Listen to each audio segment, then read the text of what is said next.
Hi everyone, welcome back to my channel. Today, as you can see, we're going to be talking about generational trauma and how it ends with me.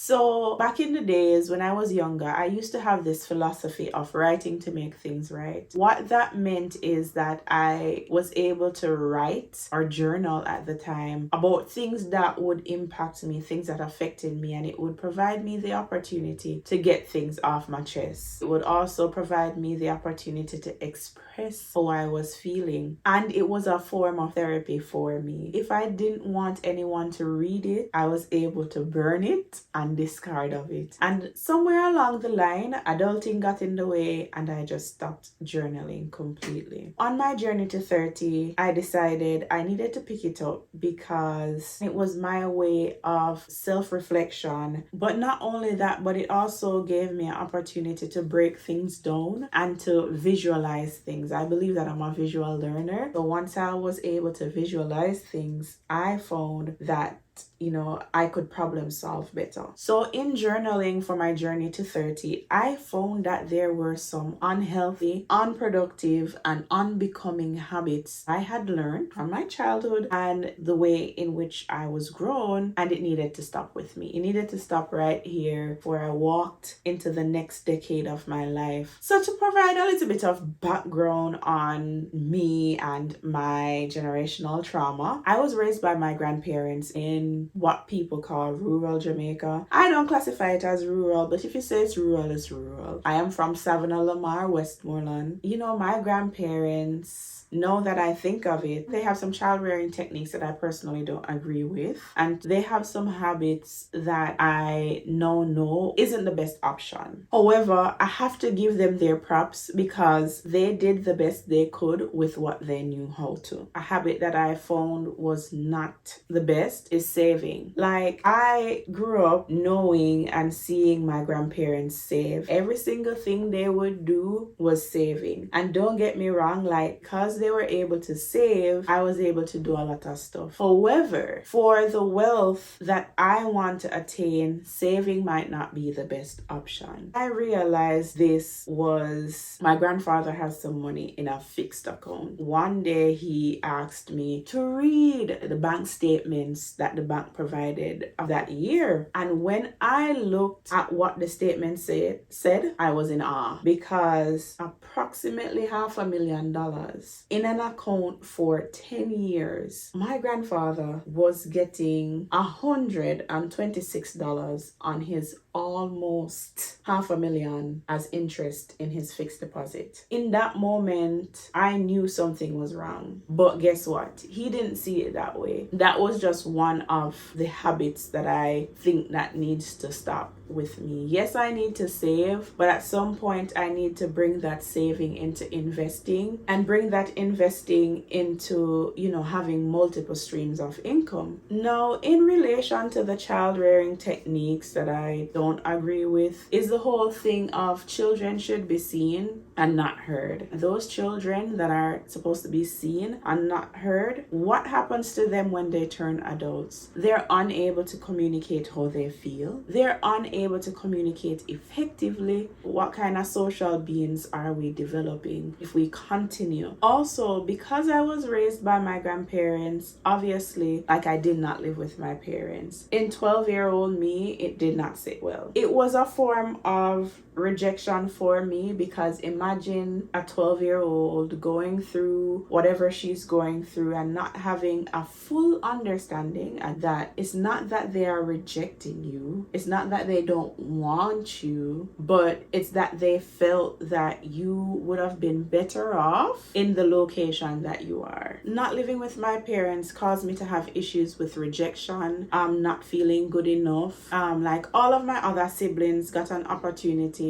to live with either my mom or my dad. Ever since I can remember, I was living with my grandparents. I do remember living with my father's side of family for some time, but like the majority of my years were with my grandmother. So because a child is seeing all of this where, you know, other siblings are getting the opportunity to practically live with their parents, you start internalizing things as a child that you don't feel good enough. I used to have this saying where I say I am the ugly duckling of the family because I really felt like I was just the odd one out. And another thing that I found not living with my parents is that I seeked validation a lot. Again, going back to the 12-year-old me, I felt like I did everything I could to get their attention or to seek their validation. And I think that also leads to me be people pleasing. So because I knew that they valued certain things, I would eventually try to be an overachiever in anything.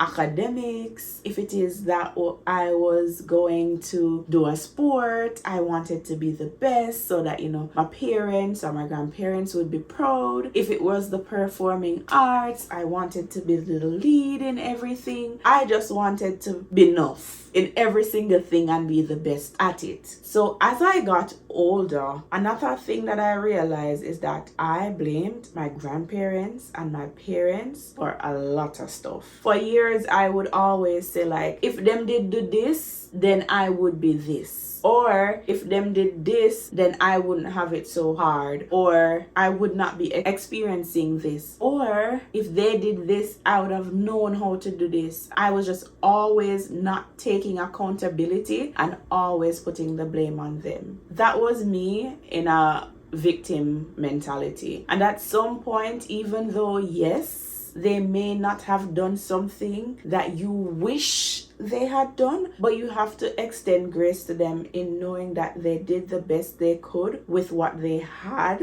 And also at some point, you have to take responsibility for your own life and act accordingly. Say for example, my parents or grandparents did not teach me financial literacy the way I wanted to learn it. I can't blame them because in the example I provided earlier about my grandfather, you already see that he himself did not know that saving was not the best route to gain on his money. So I was really not accountable and I had to move away from that victim mindset. So how did I realize that I had a victim mentality? Every single time I wanted to embark on a journey or I wanted to learn something new or I saw somebody else with parents that were doing certain things for them, I would automatically go to mother and father and my grandparents, make me know this. And I was doing it so often, so I had to stop, listen, and question my internal thoughts. Like, why are you constantly blaming them? So that's when I had to grab a pen and a piece of paper and get back to writing to make things right and actually unpack why I felt that they were to be blamed and also create solutions like how am I going to move forward. And you know, I also had to remind myself constantly, you cannot blame people who provided you with the knowledge that they knew and were operating in the best way they knew how to. For generational trauma to end with me, I had to acknowledge that sometimes breaking these habits or these cycles is not a one generational thing. I have already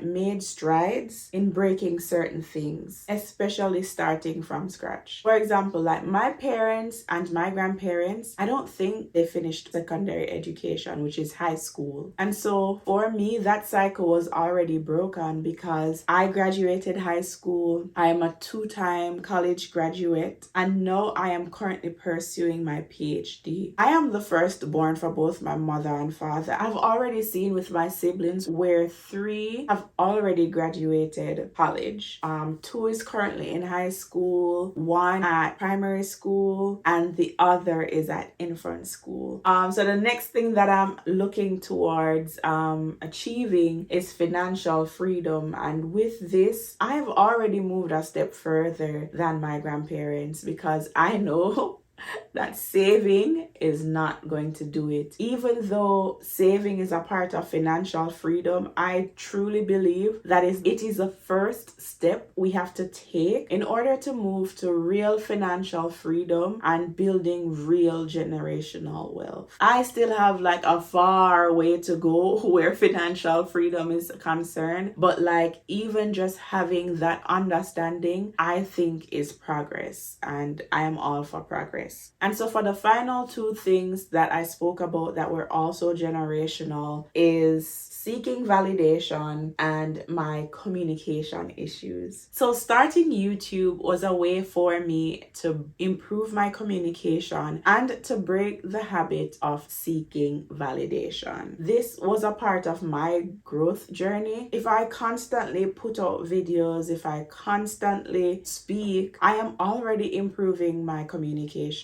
I understand that I will be judged. I understand that people might reject my opinions, but that is all a part of my process in learning how to develop and to improve myself. This platform here is providing me that opportunity. I am also going to therapy. So my therapist and we are working through some things. I am able to speak about the trauma that I have, as well others that I may not have shared here, but I'm able to speak it through with somebody who is professional. And for Black people, for Caribbean people, I urge you to utilize therapy. It is a very effective tool. Don't be afraid of it. It doesn't mean that you're crazy. It just means that you're working on yourself and you're being intentional about it. Another point I want you to know is just seek knowledge. If I hadn't gone out to seek knowledge, I wouldn't have known that saving is not the best option. The interest rate at which they are giving you back on top of your money